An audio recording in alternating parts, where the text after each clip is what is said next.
Hi, this video is a short story about a meme and two people that meme brought me into contact with.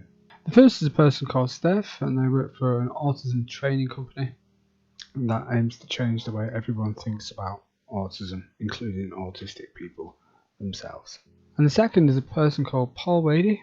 He works for a national autism charity based in the UK. Okay, before we get started, I just want to read this. It's a question. What's the worst thing you've seen the autism community do? And here's a response. For this person, they say, I'm upset that people with low support needs hijacked the entire community and made it all about them. I don't have words to describe it, but I'm sad that higher support needs people get alienated just because we're not geniuses like them. Now I want to say, I don't have an evil bone in my body. I don't get pleasure from upsetting people or causing offence. That's not something I do. I'm quite justice orientated. So I was quite shocked really when the things that came from making this meme actually took place. I didn't expect it, to be honest, and I certainly didn't expect it from the two people that created it really. But I was reading a book. It was called Solutions for Adults with Asperger's Syndrome: Maximize the Benefits, Minimize the Drawbacks, and it was written by a lady called Juanita P. Lovett, PhD.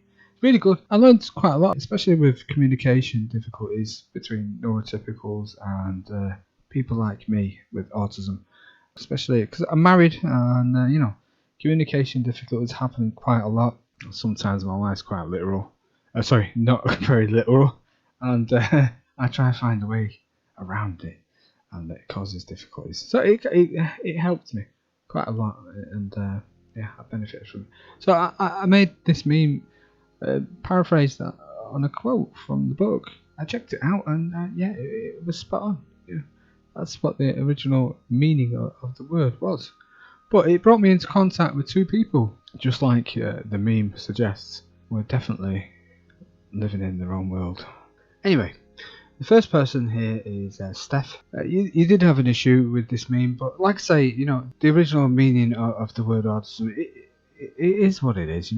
I wasn't saying it to cause offence to you. It should be something you should be able to at least acknowledge. And it's not your disability. It's not your diagnosis. It's our diagnosis.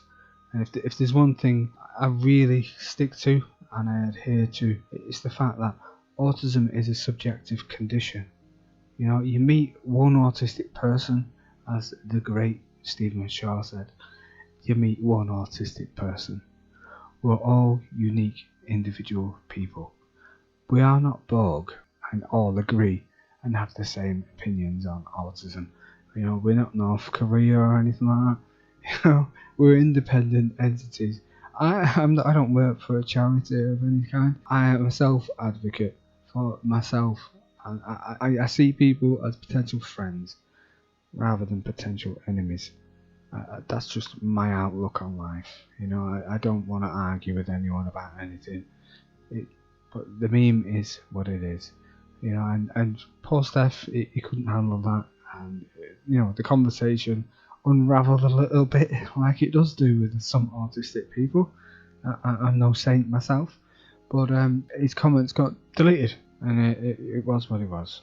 But the unfortunate thing was, during the conversation, Steph mentioned the fact that he'd been talking to a chap called Paul Wady about me, and he was having a great laugh.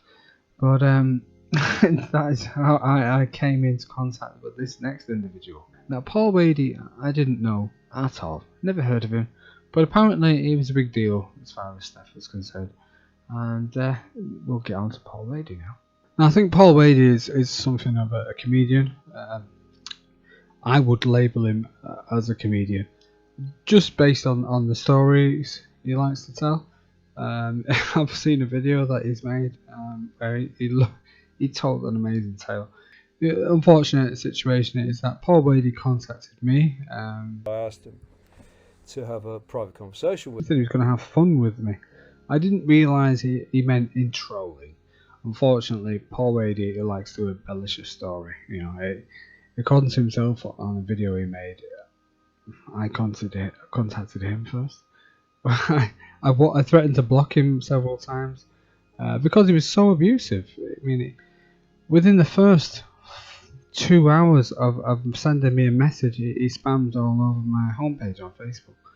He managed to insult people with schizophrenia in some way, trying to goad me into replying for some reason.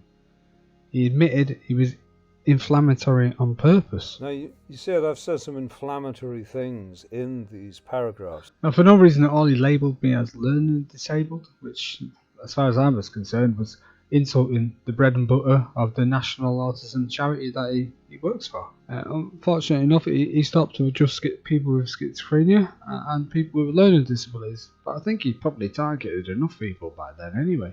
But thank God he didn't carry on. He did compliment me by saying I looked quite young, even though I don't feel it. But he did compliment me there. But I don't actually know what his problem is. I didn't know whether he had some other diagnosis that I wasn't aware of, because I don't know the guy at the end of the day. I don't know what the hell he thought he was going to achieve.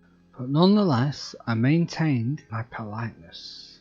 I stayed polite throughout the conversation. I excused his really bad behaviour, and I ended the conversation politely. But what I wasn't expecting was for Paul to begin some sort of silly little harassment campaign on Twitter, on Facebook groups, continuing it on his own page, and then he produced the maddest video I've ever watched, where he twisted everything around it. It's just, I mean, if you cut out the 5 hours, well, it was an hour long, but if you cut out, say, about 45 minutes of it, you probably get him talking about the conversation. It just goes all over the show. It's digression. It's an autism thing. It happens. But the whole conversation I had with him, my interaction with Paul, I would say was just a playbook on this video he made. He made a video called "The Joys of Casual Sadism," and so much of the things that he discusses in that video it just resembles the conversation we had.